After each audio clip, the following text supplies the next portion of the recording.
Hey y'all, in this video I'm going to show you from beginning to end on how to perform a lash lift and tint. First step is to always tape down the bottom lashes. You want to make sure you do this completely. At first I'm showing you how to do the gel pad and tape. I know that's some people's technique. That's not my technique, but I am just showing you in case this is your technique.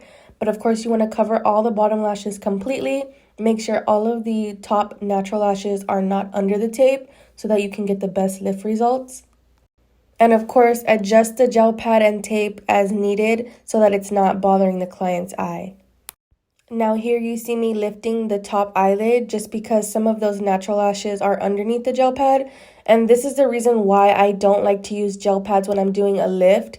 Sometimes because of client's skin type or whatever the case may be, those gel pads tend to lift and the natural lashes from the top get underneath the gel pad. So that's why I prefer something more secure. And in here, I'm using my silicone gel tape. I just feel like it just holds down those bottom lashes really well. And there's no possible way for those top natural lashes to get in there. Now let's get into the application process. Right there, I just showed you a cleanser that I use from a different lash lift kit. You can use whatever cleanser you want, whether you give them a lash bath, where you use a cleanser from another company, whatever you want to use, but just make sure every time you're doing a lash lift, you properly cleanse and then dry them with your fan, as you see I'm doing here. If you don't clean them before you start the service, you don't know if your client previously had makeup on and in her car on her way to her appointment, she removed her makeup with oil remover and you don't see it. So make sure you get in the habit of properly cleansing their lashes before you perform the service. Now this taping method you see me doing here is a taping method you do in extensions, but for lash lifts I also do this. So if you can see on her eye on the left, some of her skin is kind of wrinkled up. That will get in the way of the rod. So I like to lift up that skin so that you can get the rod as close to the lash line as possible. Now here I'm adding tape to the eyelid. Why?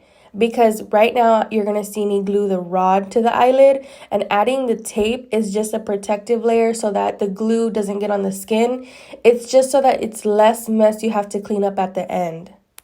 Now here I'm showing you on how to pick your rod sizes. So these are rods.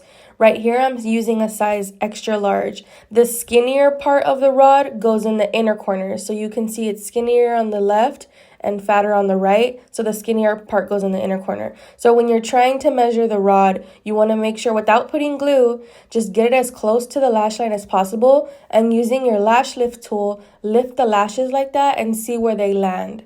So right here, this is an extra large. You can clearly see when we get to the inner corner, it's way too thick for her natural lashes. It looks okay in the middle and the end because her lashes are pretty long. But if we were to use this rod in the inner corners, the lash lift would be uneven because it's too thick. Now this one is a large and you can see the letter on the right side. Now again, I'm putting it close to the lash line and then I'm going to measure it with my tool.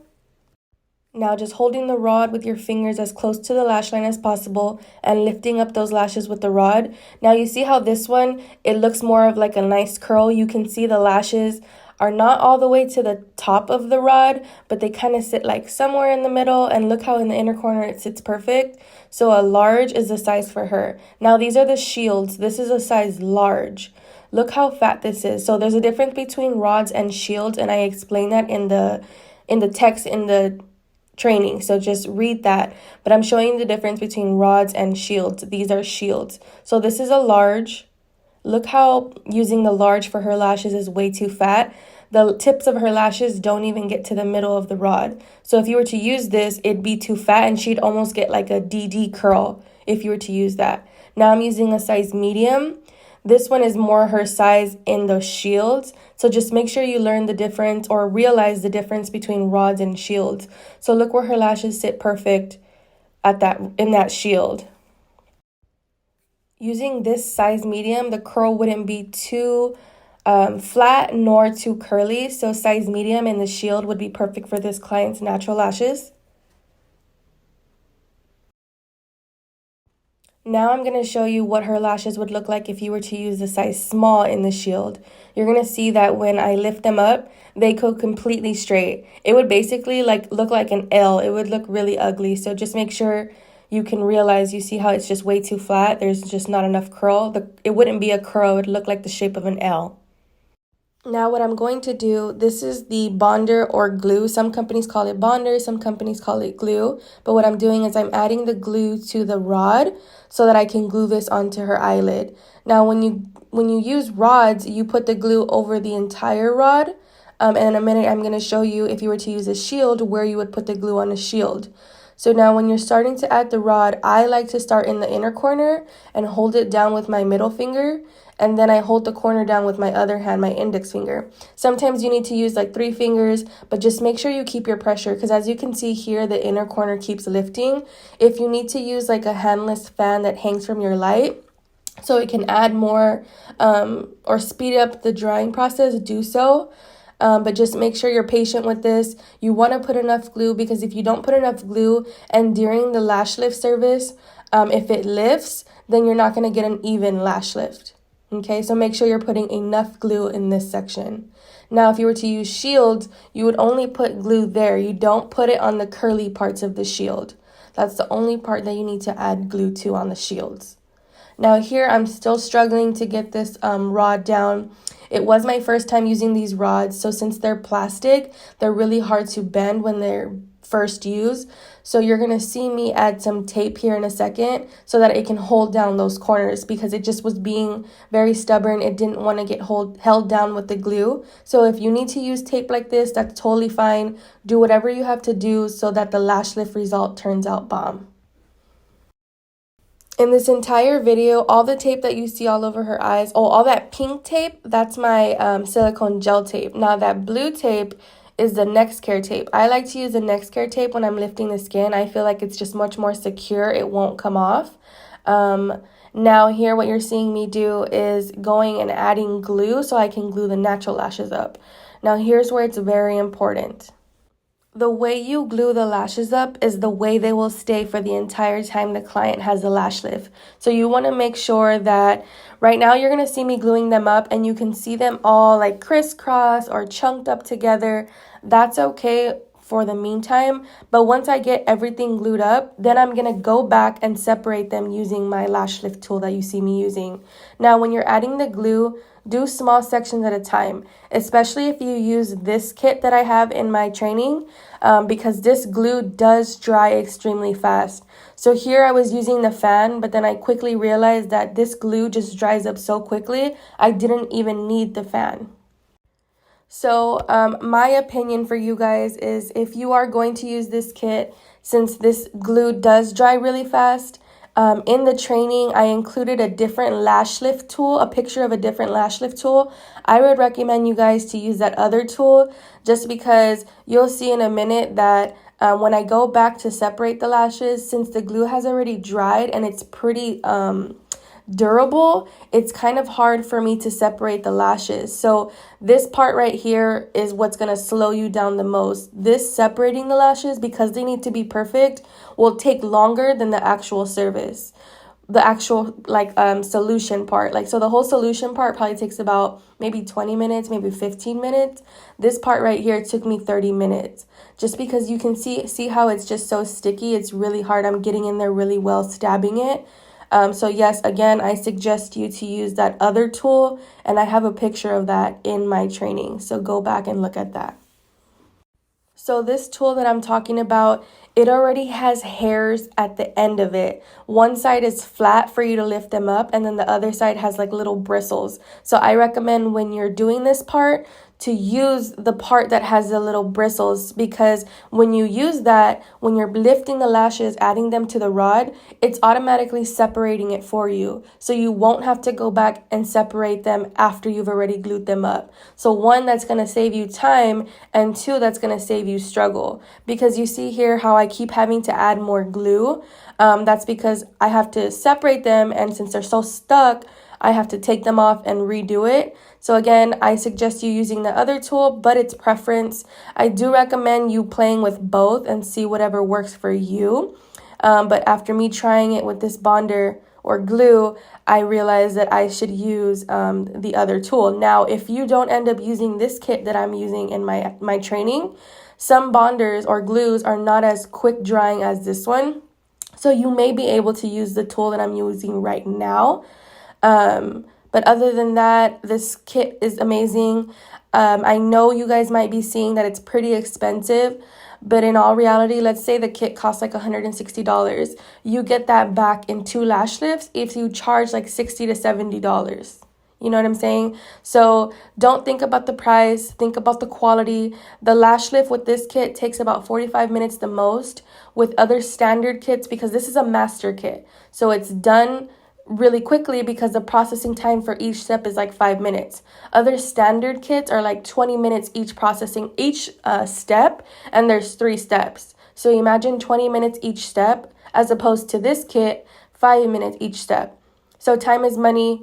Think about it. Invest in yourself, invest in your business, invest in your clients. It's quality over quantity.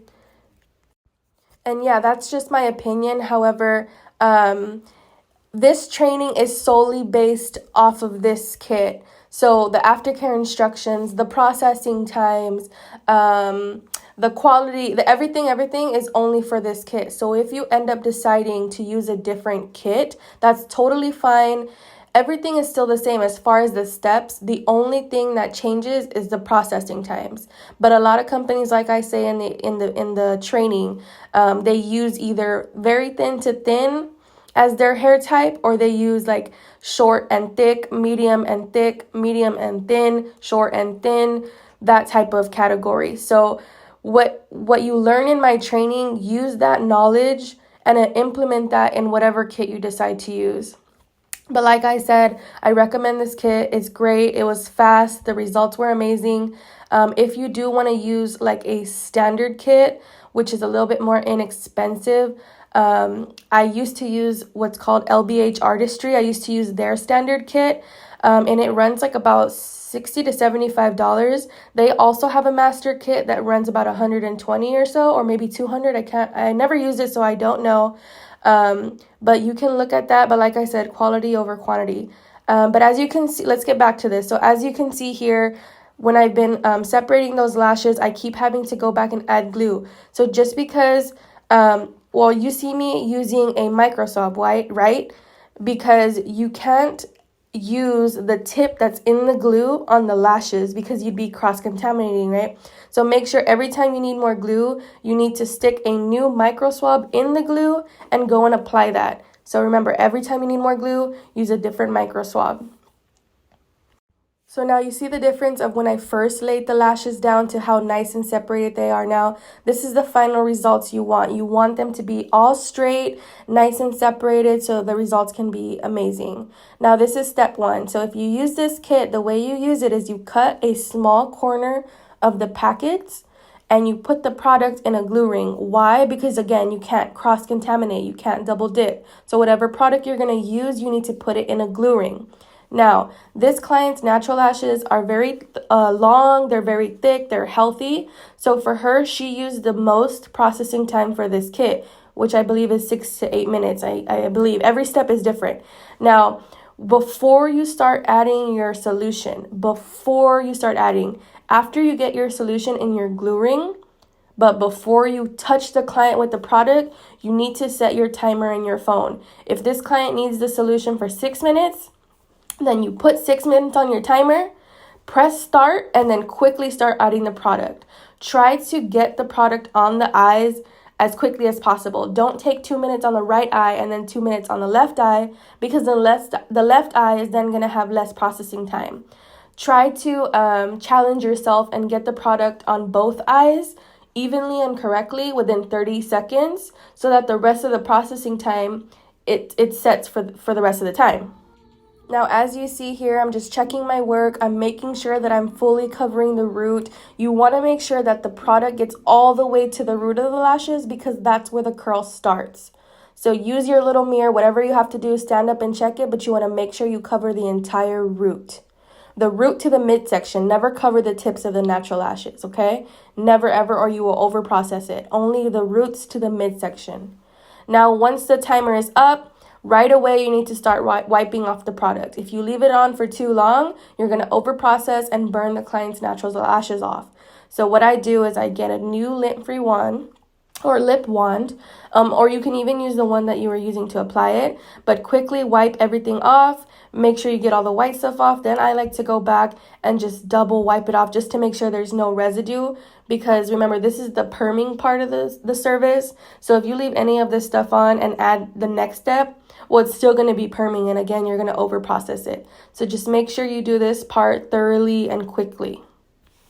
Now we're going to move on to step 2. So in this kit, like I said, whatever you learn here is only for this kit. So in this kit, step 1 and step 2, the setting times are different. In other kits, some of the setting times are the same for step 1 and step 2. So just make sure you refer back to whatever kit you use.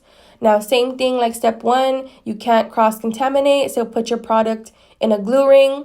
In under 30 seconds, get the product on all the lashes on both eyes.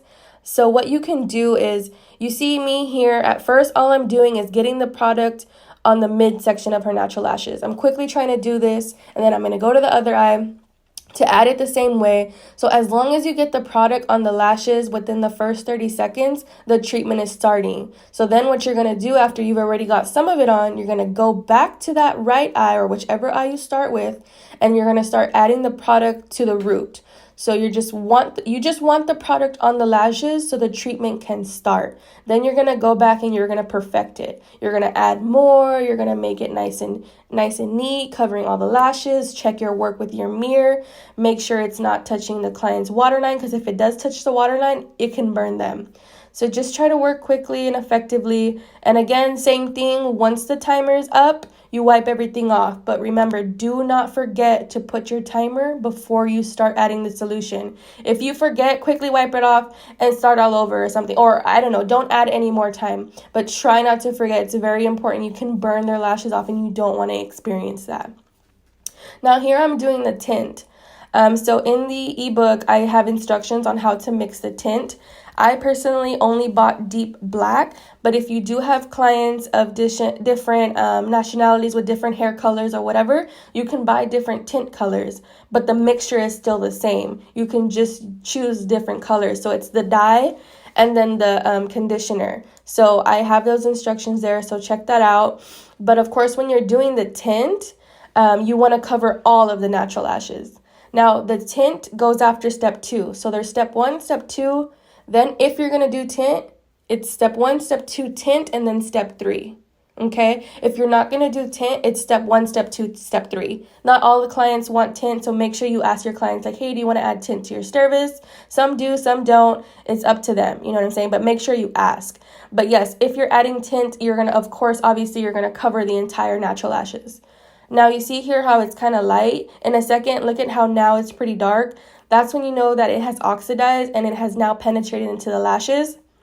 Again, refer to the training ebook so you can know how much minutes to leave it on according to this kit, of course. And then once the time is up, or also before, same thing as step 1 and step 2, make sure you start your timer before you put the tint on.